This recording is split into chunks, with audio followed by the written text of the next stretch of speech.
نحمدہ و نصلی علی رسولہ الکریم اما بعد۔ سامعین کرام، اللہ تبارک و تعالیٰ نے میرے اور آپ کی کامیابی کے لیے انبیاء اکرام کو بھیجا، اور جتنے بھی انبیاء اکرام آئے انہوں نے نبوت کا دعویٰ کیا، تو اللہ تبارک و تعالیٰ نے ان دعوی نبوت کے لیے دلیل نبوت عطا فرمایا، وہ ہے معجزہ۔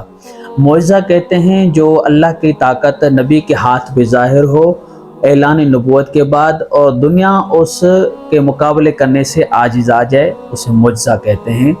تو اللہ تبارک و تعالیٰ نے تمام انبیاء کو معجزہ عطا فرمائے۔ تو حضرت آدم علیہ السلام سے لے کر حضرت سیدنا عیسیٰ علیہ السلام تک جتنے انبیاء اکرام آئے ان کو عملی معجزے دیے گئے، اور حضور اکرم صلی اللہ علیہ وسلم کو عملی معجزے بھی دیے گئے اور علمی معجزہ بھی دیا گیا، یا ایسے سمجھیں کہ عملی معجزہ بھی دیا گیا اور ایک ختم نبوت کے بھی معجزے دیے گئے۔ تو حضرت آدم علیہ السلام سے لے کر حضرت عیسیٰ روح اللہ تک تمام انبیاء کو معجزے جو دیے گئے وہ عملی معجزے تھے، یا ایسے سمجھو کہ وہ انبیاء کے اجسام کے ساتھ وابستہ تھے۔ جب تک وہ نبی اس دنیا میں موجود تھے تو وہ معجزے بھی موجود تھے، جب وہ دنیا سے رخصت ہو گئے تو معجزے بھی رخصت ہو گئے۔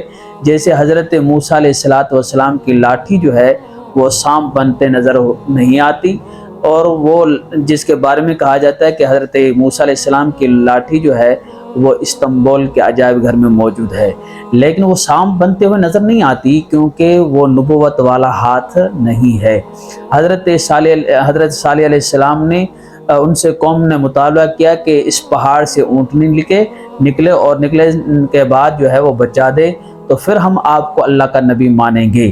تو حضرت صالح علیہ السلام نے حکم کیا، پہاڑ سے جو ہے وہ اونٹنی نکل آئی، جس کو قرآن مجید نے ناقۃ اللہ کہا ہے۔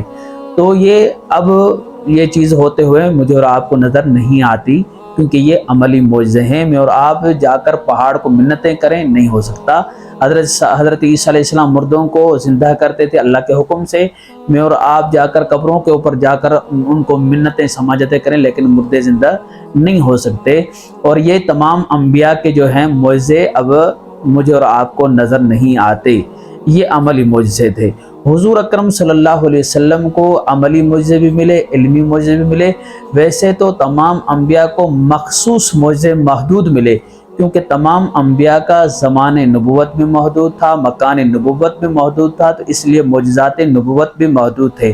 کیونکہ پہلے جو نبی تھے وہ کوئی عاد قوم کی طرف نبی بن کے آیا، کوئی سمود قوم کی طرف نبی بن کے آیا، کوئی کسی خطے کوئی مدین والوں کی طرف نبی بن کے آیا، تو ان کا مکان بھی محدود تھا اور زمانہ بھی محدود تھا، کہ ایک نبی کے جانے کے بعد دوسرا آ رہا تھا، دوسرے جانے کے بعد تیسرا آ رہا تھا۔ تو حضور اکرم صلی اللہ علیہ وسلم کے لیے یہ تمام تر قید نہیں ہے، کیونکہ اللہ تبارک و تعالیٰ نے ہر نبی کے ذمہ کچھ کام لگائے۔ اگر ما قبل میں کوئی نبی گزرا ہے تو اس کی تصدیق کرنا اس نبی کی ذمہ داری، بعد میں آنے والے نبی کی جو ہے بشارت دینا بھی اس نبی کی ذمہ داری، اور اس کے ساتھ ساتھ وہ انبیاء اکرام جو ہیں اپنی امت کو حضور سرور کائنات صلی اللہ علیہ وسلم کے بارے میں بھی آگاہی دیتے آئے۔ تو گویا کہ تمام انبیاء کا جو زمان نبوت ہے اس کے اندر بھی حضور کے نبوت کا تذکرہ ہے، اور جو مکان ہے، مکان کی ابتدا مشرق سے مغرب، جنوب سے شمال، تحت ثلاث عرش عظیم تک، تو اللہ تبارک و تعالیٰ نے حضور سرور کائنات صلی اللہ علیہ وسلم کو عرش عظیم پہ بلا کر اور فرمایا کہ قل یا ایھا الناس انی رسول اللہ الیکم جمیعا، یعنی حضور اکرم صلی اللہ علیہ وسلم علاقائی نبی نہیں ہیں بلکہ عالمی نبی ہیں۔ تو حضور اکرم صلی اللہ علیہ وسلم کی نبوت کا چرچا جو ہے وہ قیامت تک جاری ساری رہے گا۔ تو اللہ تعالیٰ نے حضور اکرم صلی اللہ علیہ وسلم کو کچھ معجزے ایسے بھی دیے۔ ویسے تو حضور اکرم صلی اللہ علیہ وسلم کی ذات تو مجسم معجزات ہے، حضور اکرم صلی اللہ علیہ وسلم کی ذات اقدس کی ہر ادا جو ہے معجزہ ہے۔ حضور اکرم صلی اللہ علیہ وسلم اپنا لعاب مبارک اگر حضرت علی رضی اللہ تعالیٰ عنہ کے آنکھ میں لگائیں تو وہ صحیح سالم بن جائے، اگر کسی کے یعنی ایڑی پہ لگائیں تو وہ پاؤں جو ہے وہ صحیح ہو جائے۔ حضور اکرم صلی اللہ علیہ وسلم اپنا لعاب مبارک اگر کڑوے کنویں میں ڈال دیں تو وہ میٹھا ہو جائے۔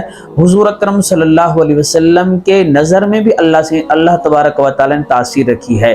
हुजूर अकरम सल्लल्लाहु अलैहि वसल्लम जैसे आगे देखते थे वैसे ही पीछे देखते थे, जैसे दिन को देखते थे वैसे ही रात को देखते थे। हुजूर अकरम सल्लल्लाहु अलैहि वसल्लम के अल्लाह ने नज़र में वो तासीर रखी। अगर हुजूर की नज़र एक ताजिर पे पड़ी है तो वो सिद्दीक अकबर बना है। हुजूर अकरम सल्लल्लाहु अलैहि वसल्लम की नज़र उस शख्स पे पड़ी है जो वहाँ से तलवार उठा के निकला है हुजूर को शहीद करने के लिए, लेकिन वो फारूक आज़म बना है। अगर हुजूर की नज़र एक बाहया पे और सखी पे पड़ी हो तो उस्मान ज़ुल्नूरैन बना है। अगर हुजूर की नज़र एक बच्चे पे पड़ी है तो वो हैदर करार बना है। अगर हुजूर की नज़र अब्दुल्ला बिन मसूद पे पड़ी है तो वो फ़कीहुल उम्मत बने हैं। अगर हुजूर की नज़र अब्दुल्ला बिन मसूद पे पड़ी है तो वो जो है मुफस्सिर कुरान बने हैं। अगर हुजूर अकरम सल्लल्लाहु अलैहि वसल्लम की नज़र उस हबशी पे पड़ी है जो चलता तो मक्के के गलियों में है, लेकिन उनकी जूतियों की आवाज़ अल्लाह तबारक व तआला ने हुजूर अकरम सल्लल्लाहु अलैहि वसल्लम को जन्नत में सुनाई दी है। तो हुजूर अकरम सल्लल्लाहु अलैहि वसल्लम का तो पूरा वजूद ही मुजस्सम मौजज़ात है। हुजूर हाथ उठाएं तो बादल बन जाएं, हुजूर अकरम इशारा करें वो बादल ख़त्म हो जाएं और मदीना सूरज की रोशनी से चमकने लग जाए। हुजूर अकरम सल्लल्लाहु अलैहि वसल्लम अगर अपना हाथ मुबारक हज़रत जलाबीब के चेहरे पे लगाएं तो वो जो है वो रोशन हो जाए। तो हुजूर अकरम सल्लल्लाहु अलैहि वसल्लम तो पूरा वजूद ही मुजस्सम मौजज़ात है। लेकिन हुजूर अकरम सल्लल्लाहु अलैहि वसल्लम को कुछ अल्लाह ताला ने ऐसे मुजज़े अता फरमाए जो ख़त्म नबुव्वत पे दलालत करते हैं। जैसे एक मिसाल के तौर पर ज़मज़म का मौजज़ा है। जब हज़रत इब्राहीम अलैहिस्सलातु वस्सलाम को अल्लाह की तरफ से हुक्म हुआ कि आप बीबी हाजरा और इस्माइल अलैहिस्सलाम को लेकर मक्के में छोड़ के आएँ, तो हज़रत इब्राहीम अलैहिस्सलाम अल्लाह के सहारे वहाँ पे छोड़ के वापस आ गए। वहाँ पे कोई शख्स नहीं था, कोई पानी नहीं था। जो हज़रत बीबी हाजरा जो है वो सफ़ा और मरवा पे दौड़ती रही पानी की तलाश के लिए, और हज़रत इस्माइल अलैहिस्सलाम ईड़ियाँ रगड़ते रहे। जो ईड़ी के नीचे जो है हज़रत इस्माइल अलैहिस्सलाम के वहाँ पे ज़मज़म ज़ाहिर हुआ, जो फिर आगे चलकर वो बंद हो गया था। हज़रत ख्वाजा अब्दुल मुत्तलिब को इशारा हुआ कि आप वहाँ से खुदाई करें और वहाँ पे एक चश्मा मौजूद है, तो वहाँ पे ये ज़मज़म का चश्मा ज़ाहिर हुआ। अब हुजूर अकरम सल्लल्लाहु अलैहि वसल्लम ने आगे चलकर उससे पानी निकाला और वो नोश फरमाया और एक कुल्ली जो है उस पानी ज़मज़म के अंदर डाल दी, जो क़यामत तक हुजूर अकरम सल्लल्लाहु अलैहि वसल्लम की आने वाली उम्मत हुजूर अकरम सल्लल्लाहु अलैहि वसल्लम के झूठे से मुस्तफ़ीज़ हो रही है। तो अब ये मौजज़ा हुजूर अकरम सल्लल्लाहु अलैहि वसल्लम का है। अब ये नहीं कहा जाएगा कि ये हज़रत इस्माइल अलैहिस्सलाम का मौजज़ा है, क्योंकि मौजज़ा कहते हैं जो ऐलान नबुव्वत के बाद ज़ाहिर हो। जो ऐलान नबुव्वत के पहले जो ज़ाहिर हो उसको इरहास कहा जाता है, ऐलान नबुव्वत के बाद जो ज़ाहिर हो उसको मौजज़ा कहा जाता है। तो ये हुजूर अकरम सल्लल्लाहु अलैहि वसल्लम का मौजज़ा है। तो एक है कुरान मजीद जो अल्लाह तबारक व तआला की आखिरी किताब है, जो कलामुल्लाह है। जो पहले किताब अंबिया काम को दिए गए उनको किताबुल्लाह तो कहा जाता है, लेकिन कलामुल्लाह नहीं। लेकिन कुरान मजीद वो किताब है जिसको कलामुल्लाह कहा जाता है, अल्लाह तबारक व तआला का कलाम। ये अल्लाह ताला की सिफत है। जैसे अल्लाह की ज़ात कदीम है, अल्लाह की सिफत भी कदीम है। जैसे अल्लाह की ज़ात के अंदर फ़नायत नहीं है, अल्लाह की सिफत के अंदर फ़नायत नहीं है।